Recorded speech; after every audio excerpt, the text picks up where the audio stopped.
everyone. Welcome to today's episode of 10 Minute Marketing. I'm your host, Sonja Crystal Williams.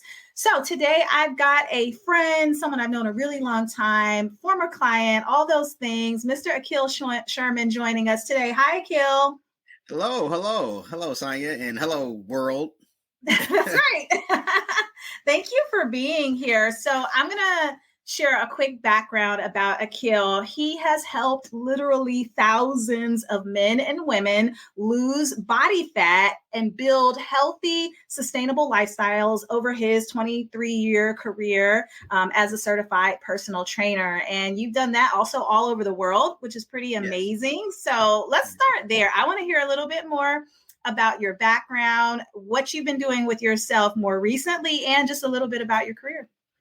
Well, okay. Well, thank you for having me first. Let me say that. Man, in terms of background, gee whiz, I've been doing this. It feels like forever. It was one of those things where growing up, I think, I don't know if my parents told me this, but I heard it somewhere where, do something that you love, and if you didn't, it won't feel like work. Right. So one of the three things were fitness. The other two was hip hop and video games. Let's just say those didn't work out. Okay. Fair enough. And so here we are with fitness. Okay. And, it's crazy because it does not feel like I've been doing this that long. Obviously, like you said, and, I've been doing one-on-one personal training, but I also spent 7 years doing corporate wellness as well. And in 2018 is when I made the transition from in-person and face-to-face to online, so it was before pandemic when everybody, ran, to their laptops and started Zooming all over the place. But, one thing I will say is that what I found in regard to aging is that aging is not synonymous with decay.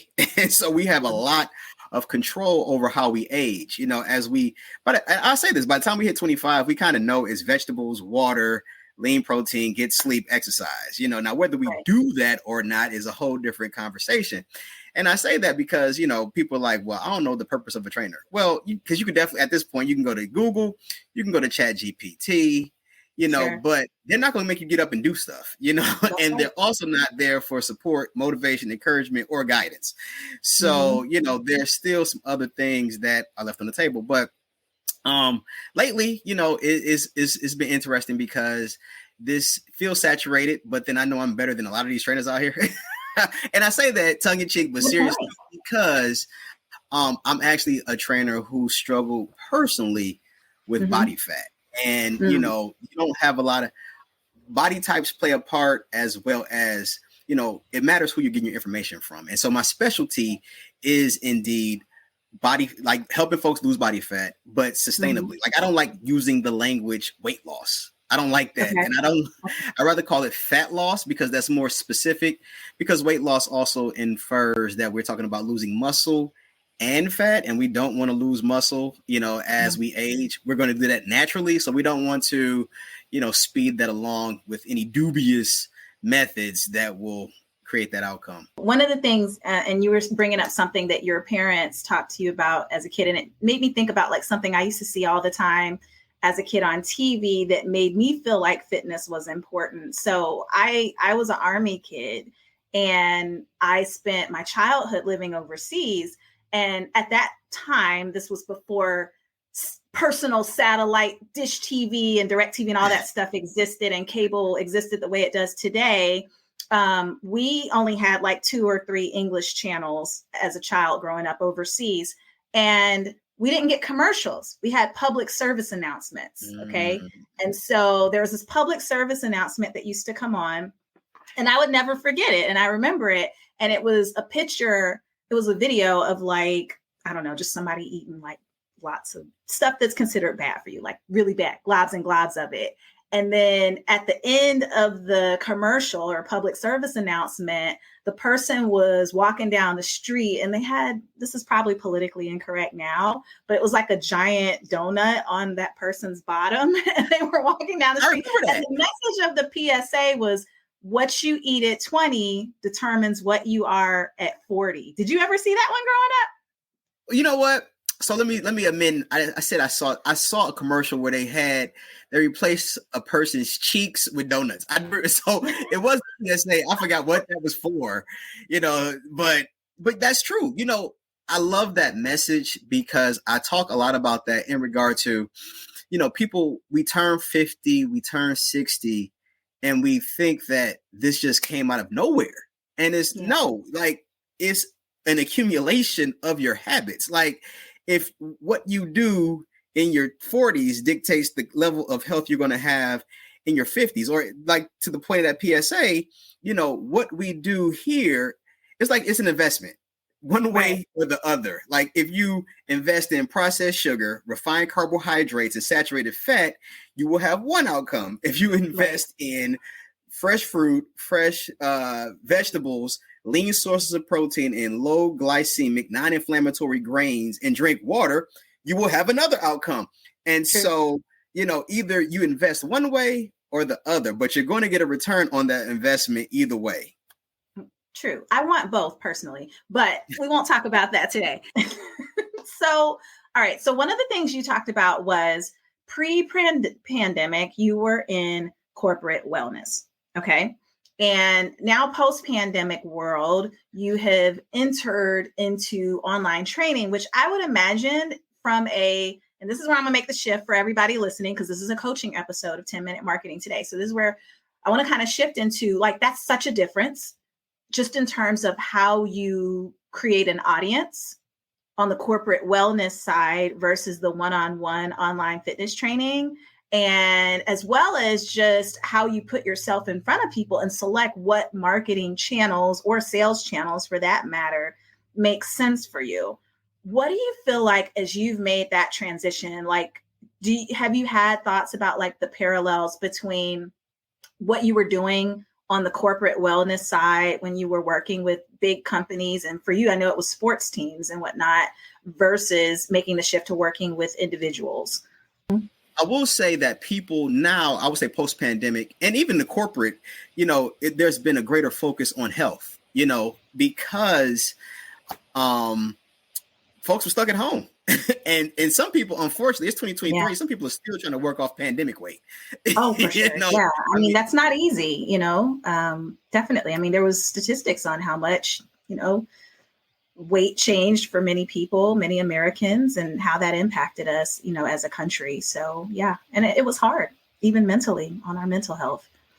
And so both have been given much more runway, if you will, today, because, people, first of all, people are like, I'm going to protect my mental health, independent, because folks had a lot of time to sit and think.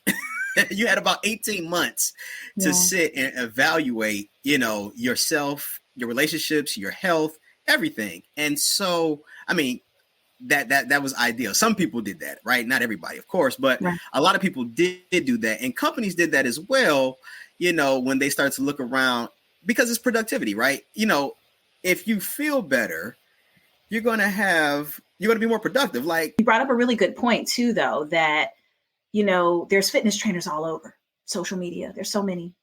And so how do you stand out in such a crowded marketplace? And here's the thing, it's a crowded marketplace, yet there's billions of people in the world who want the content, right? So you have a specific niche. How do you get in front of that niche? What are the channels that you feel like so far have been effective for you? Well, and you know what? That's a great question. So I would say I want to put the channels to the side for a second and address the fact that it was important for me to understand who my target audience was, as well as my positioning. Because to your point, like, number one, I thought that I could just train anybody who wanted, just anybody. And I had to have a realization that was different when I will say there was a big difference between being face-to-face and being online, because being face-to-face, I really could train anybody, because if you were going to come meet me, you like, at that point, you like, I'm paying for this. I'm going to make the effort to make the trip. But online, it's real easy for you to disregard what I send you through email. So So I'm not really suited for people who aren't doing anything. I'm better suited for people who are already in the gym, taking some action, for people who are already engaged in trying to eat better, trying to get the water in, and they are looking for, they know they got the pieces, but they're looking for maybe the last combination in the lock. Okay. It's like, okay, I'm doing the exercise, I'm eating the food. How come I'm not seeing the results that I think I should see at this point? What are the things that I'm missing? What am I missing? And so that's where I come in, okay. And so that is what I'm suited for. So understanding, number one, like I said, my target audience, I'm better suited for people who are already doing something and understand that I'm not having to be the person that gets them motivated. You know what I'm saying? Like they have that's somebody else. Yeah. You know what I'm saying? I think people, I'm working with people that already have some level of motivation. And then messaging, so to your point, it is crowded, but there are a few things that, after 2 decades of doing this, that I am distinguished from a lot of the crowd. In that, number one, I've actually had a spare tire. I've had the belly fat. I've had love handles. I've had back fat, and I've gotten rid of it.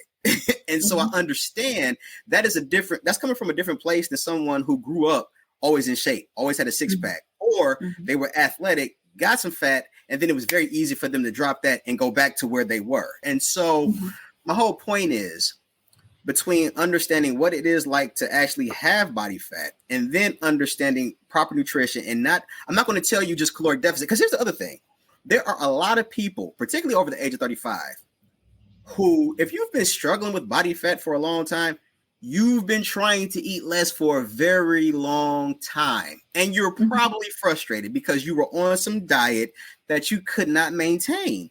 And then you fell off, you binged, and then you started this negative self-dialogue about how you're a failure, how you never can be successful, how this never works for you, and you feel hopeless. And the truth is, that's not the approach you need to take. That's not where you need to focus your energies.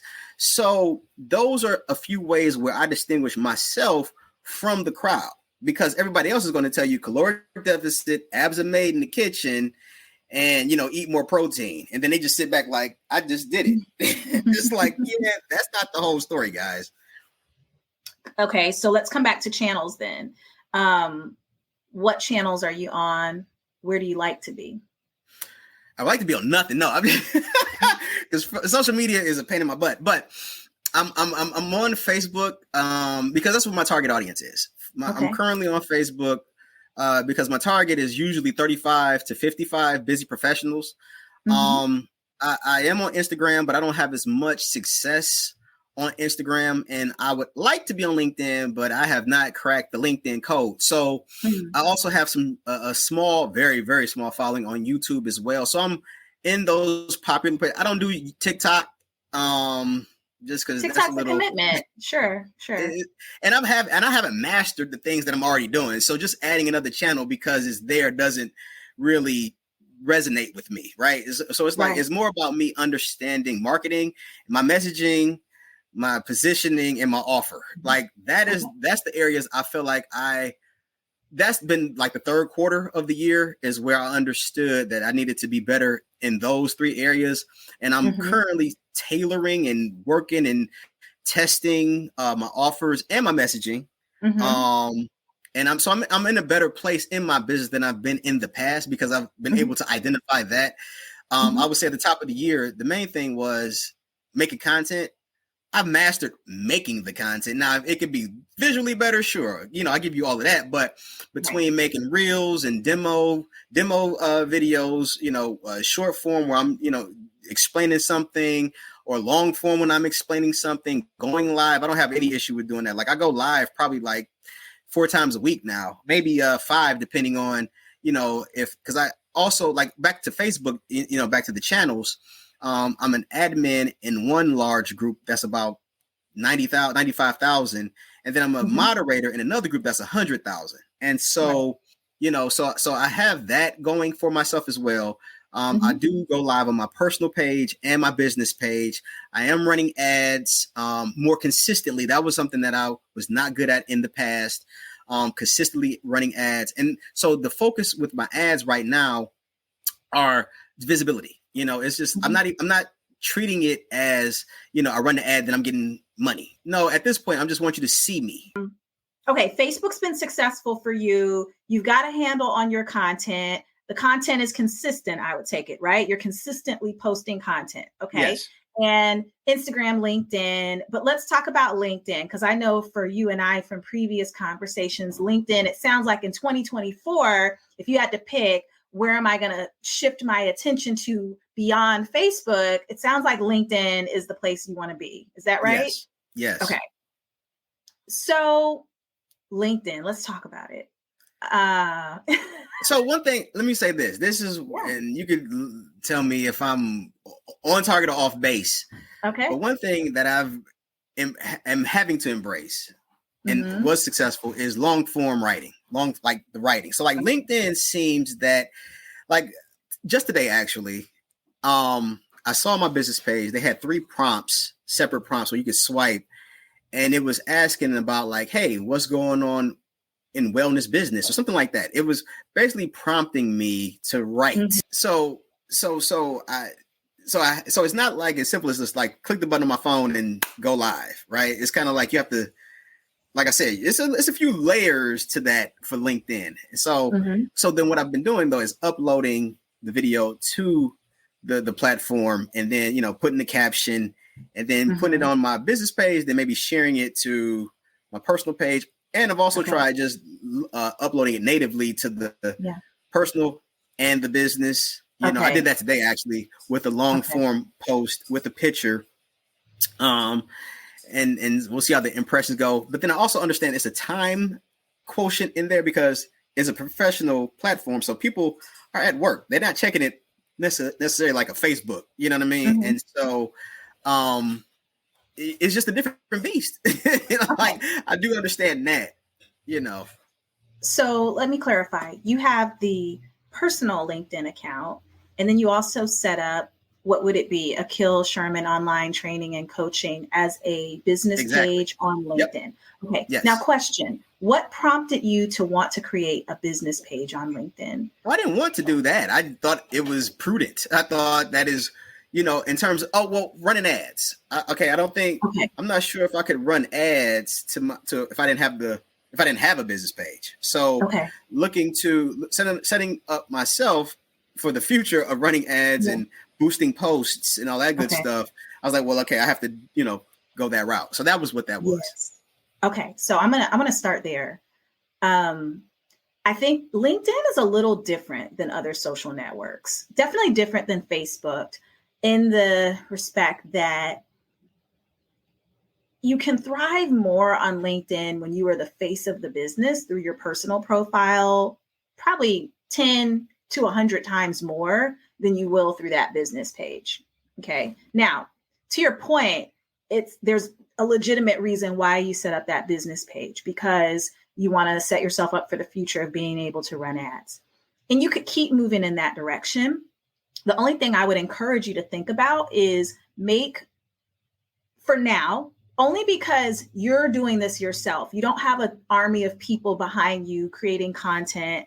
Your time is valuable, and you're splitting how you spend your time between the management of multiple social networks, and you're trying to capture impressions across multiple social networks. And particularly in LinkedIn, it's like you're trying to capture impressions in 2 places that kind of say the same thing. Your personal profile, Akil Sherman, because you are the face of your brand. And then you have your brand that lives on its own page.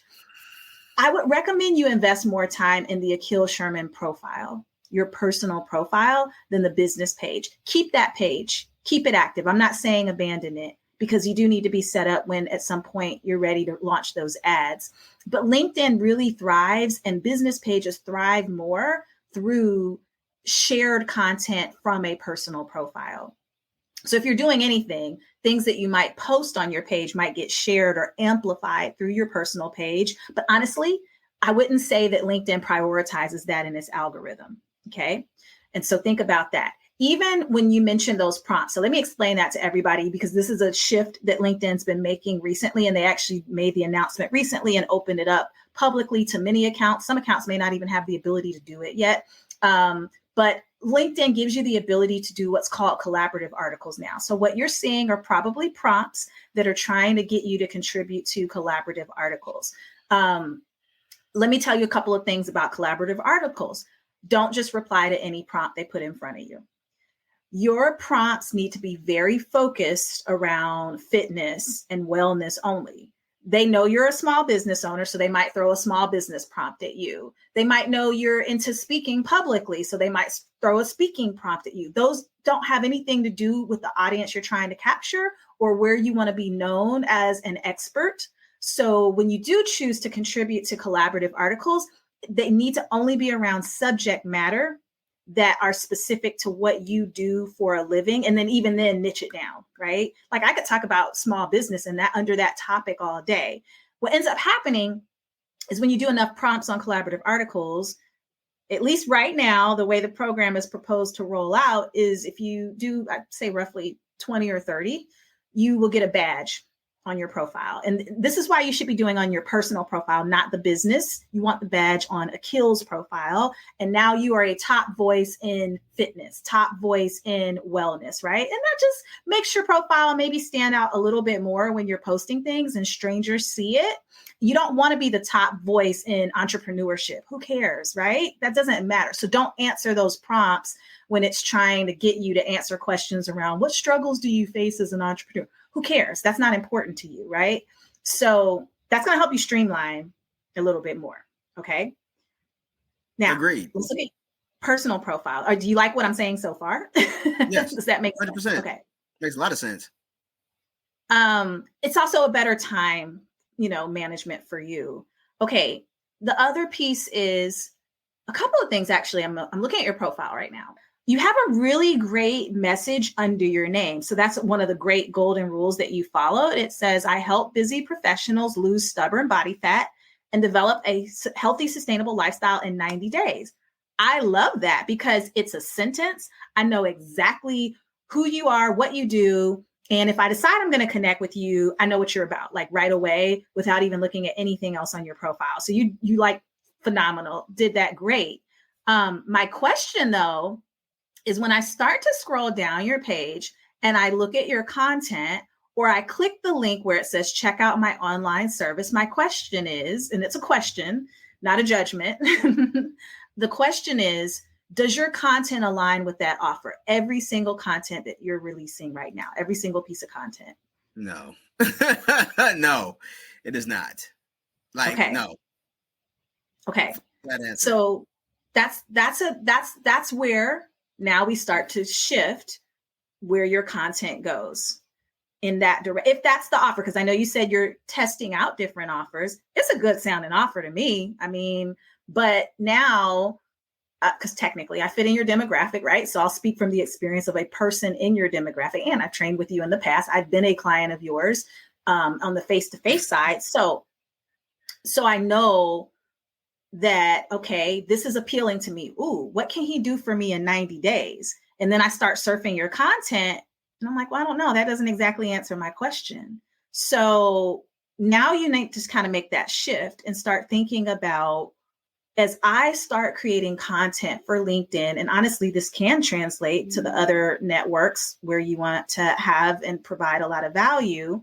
But as I am thinking about content and planning it, how do I constantly create content that answers that question for a busy professional? Because their time is valuable. So you do need to kind of give it to them. Like, what am I getting in 90 days? And try to think about ways to answer that question visually. Maybe it could be with graphics. It could be long form post. It could be video. The trend right now, okay, on LinkedIn is the writing. So you are right about that. You have hacked that code. Okay. LinkedIn is going to reward you more for writing, and the style of how you write matters because it needs to be digestible.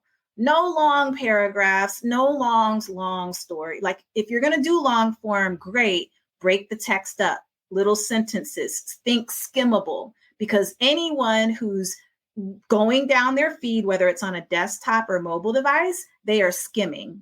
they are skim reading. They are not fully engaged at any point in time on any of these networks for that matter, at least until you capture their attention enough. And then at that point, maybe they do go to your website and they want more information. So your content needs to be skimmable. Your first your first line, but probably two, no more than 3 lines on LinkedIn are the most important, because that's what they're going to see before they click see more. You know that from Facebook, because the same rule applies on Facebook, right? And so we need to draw them in with that hook, right? There's a saying, we've probably talked about this before, hook, story, offer, right? This is kind of ClickFunnels, Russell Brunson's approach. I know you've done some probably reading in and around his stuff. So you can still follow that format, but the hook, story, offer format doesn't tell you about skimmable content. Like, right, there's some of those newer things and factors that you have to consider. The tone of your content, the way you write matters. Thinking about speaking, I got this tip from a LinkedIn influencer. Think about speaking to a specific person, not I'm speaking to an audience of busy professionals. No, think about I'm speaking to Sonja. I'm speaking to Susan. I'm speaking to Joe, like somebody you actually know. Think about how you speak to them when you write that post, and write it that way. Write it that way. Then you can go back and revise it and all that, but it should sound genuine. It should sound conversational. It should sound like it's coming from you, not an entity, because you want to keep yourself human and relatable. And that's so important when you're the face of the brand, to be able to do that. Makes all sense. These are other things, couple other things. Links. Drop your links in the comments, at least at the moment, and algorithms change. LinkedIn will not necessarily reward your post with more visibility when you put a link in the post. Experiment with just like that too. Yeah, they all are. So experiment with that, and experiment with some text only post.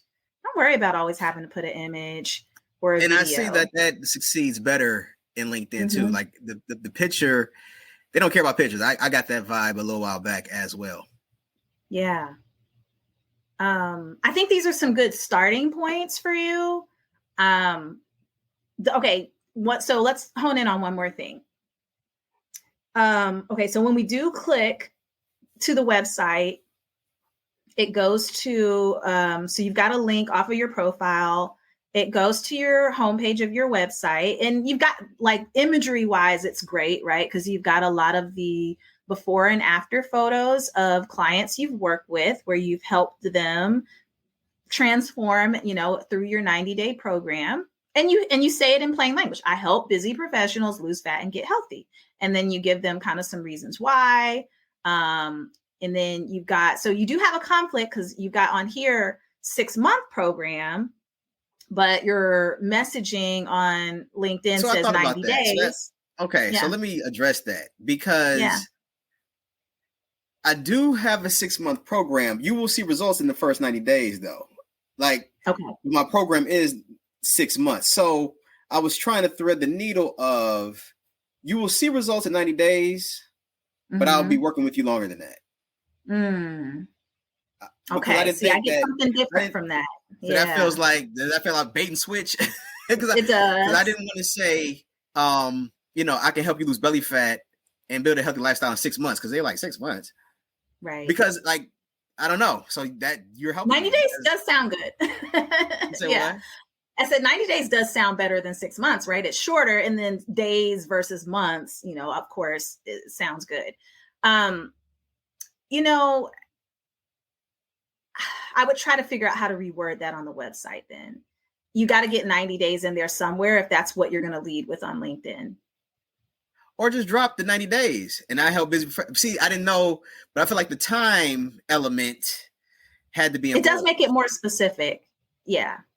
Because I was like, I could have just left it, I help busy professionals lose body fat and build a healthy lifestyle. And folks like, nah. Exactly. 90 days adds a punch to it. Or a time frame, we'll just say. A time frame definitely adds a punch to it, because now I know what you're going to give me in a certain amount of time, and I already can make a decision if I'm willing to commit to it or not, right? It's like a sales tactics, right? Things you learn in sales training, which is one of the things you want to do And your message is get people to constantly say yes in their head, right? When you're selling something to someone, even verbally, you constantly want them reaffirming the things that you're trying to sell them on. And so, I mean, I can answer that question from, yeah, I'm willing to do, I can do 90 days. I might not do 6 months, but I'll do 90 days. So I'm not saying change your program, but you definitely have to find a way. I think it's great. I would keep it. I think it adds a punch. I think you got to find a way on your website. If it truly is a 6-month program, then how do you reframe that? But it does today, how it stands, it does feel like a bait and switch. And then we get to book a free call. Now, the question is, why do they care about booking a free call? Well, to see if, kick the tires and see if this is something they may want to do. Okay. So I feel like we need a round 2 because we're only going to get so far today. But I think on that call to action, so you have a good offer in place, but I think your final kind of closer to book a call, it kind of depends on how your program is structured, right? But most people, if they're motivated and they are already doing fitness and you are offering a program 90 days and you can help me do something really specific, 90 days, 6 months, whatever the case might be, and I'm doing it online, I don't really feel like I need to talk. Like, I want to take action. I want to start moving into something. Here's the thing, here's really to think about. If you consider charging $50, $75 or something for some type of quick, something that moves them along toward that goal, something, it could be consultative. It could be a reading on something, a test you give them.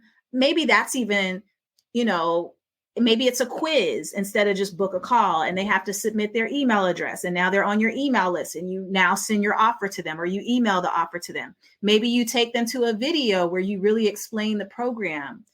That also creates more automation for you. So you're not spending your time having to talk to each individual person to vet them. Like, let them vet themselves. Take them to a pre-recorded video that explains your program or things about generally what you're willing to offer. And then you upsell to the next step. You know what I mean? Like, try to think about different ways you could frame that. But I feel like book a call, you probably are going to lose a lot of people in that last step. I like the video. I like the video of spelling out what it entails. Because one thing that I am forever guilty of, my clients have told me this. They're like, what you actually do is so much beyond what I thought it was going to be. Yeah. And I don't have but I do, I guess in my brain, I have a difficult time articulating that because I'm actually doing the thing. It just doesn't sound sexy. Like, I'm going to help you eat better. I'm going to help you lose fat. Mm-hmm. I'm going to help you get stronger. Mm-hmm. Like, we're going to work on sleep. Like, mm-hmm. all this stuff. Like, I'm going to help you build a healthy lifestyle, but it doesn't sound sexy. It's not punchy. Yeah. But when you get in there, you're like, oh, wait. Because, like, I have, and then too, because I've been through the fat loss journey, mm-hmm. I'm generally going to have the answer for why you're at a plateau. And if you follow what I'm doing, what I tell you to do, you're going to get results. They all have. And so I don't do well articulating that because it sounds like everybody else. I don't know. And even honestly, when I click the link to book a call, it's just me booking a call. There's no, even if you stuck with the book a call, there's no questions. So the questions come when you book the call, like you get sent to a, what is that? It's a questionnaire. It's a page that once you book the call, you get a follow-up email to a link to give me to do the questions. But you have to commit to booking the call first, so I don't feel as invested. I feel like you're investing in me when you ask me some questions and it starts helping me understand, oh, this is going to be a one-on-one.